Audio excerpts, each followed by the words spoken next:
السلام علیکم ورحمۃ اللہ وبرکاتہ۔ بسم اللہ الرحمن الرحیم۔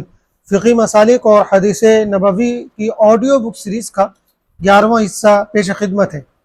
چوتھا شبہ، دوسرے امام کی دلیل زیادہ مضبوط لگتی ہو تو اس پر عمل کرنے میں کیا حرج ہے؟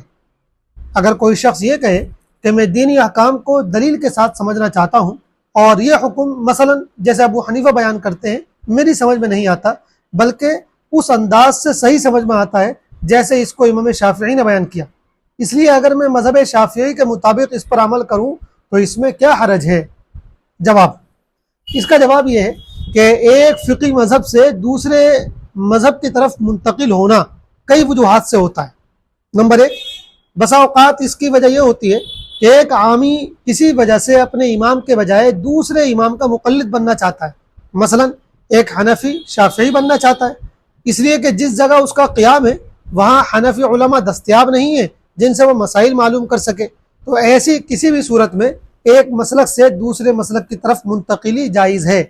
نمبر دو، کبھی اس کی وجہ یہ ہوتی ہے کہ انسان آسانیوں کی تلاش میں ایک مسلک کو چھوڑ کر دوسرا اور پھر دوسرے کو چھوڑ کر تیسرا اختیار کرتا ہے۔ ایسا کرنا تو دین کے ساتھ استہزاء کے مترادف ہے جس کی ہرگز اجازت نہیں دی جا سکتی۔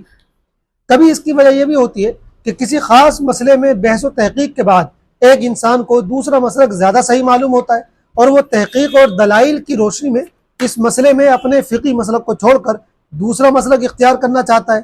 تو اس میں یہ تفصیل ہے کہ اگر وہ شخص اس مقام کی اہلیت رکھتا ہے، یعنی ائمہ اربعہ کے دلائل کو سمجھنے کے بعد انصاف اور دیانتداری کے ساتھ ان کے دلائل میں سے بعض کو بعض پر ترجیح دینے کی صلاحیت رکھتا ہے، تو اس میں کوئی حرج نہیں، بلکہ یہ تو فقہ اسلامی کے مفاخر میں سے ہے۔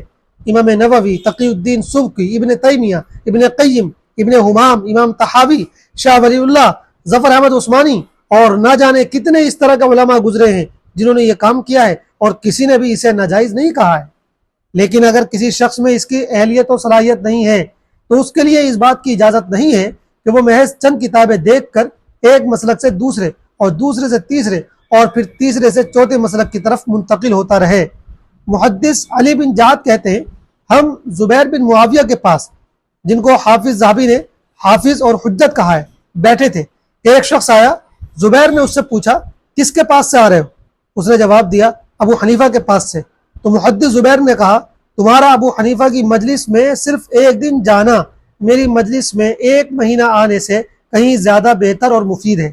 امام سیوطی نے نقل کیا ہے کہ متقدمین کہا کرتے تھے، محدث بغیر فقہ کے ایسا دوا فروش ہے جو طبیب نہیں، اس کی دکان میں دوائیں ہیں لیکن وہ نہیں جانتا کہ یہ کس مرض کے لیے ہیں، اور بغیر حدیث کے فقی کی مثال ایسے طبیب کی ہے جس کو یہ تو علم ہے کہ فلاں مرض کی دوا فلاں ہے لیکن اس کے پاس دوا ہی نہیں، تو علاج کیسے کرے؟ والسلام علیکم ورحمۃ اللہ وبرکاتہ۔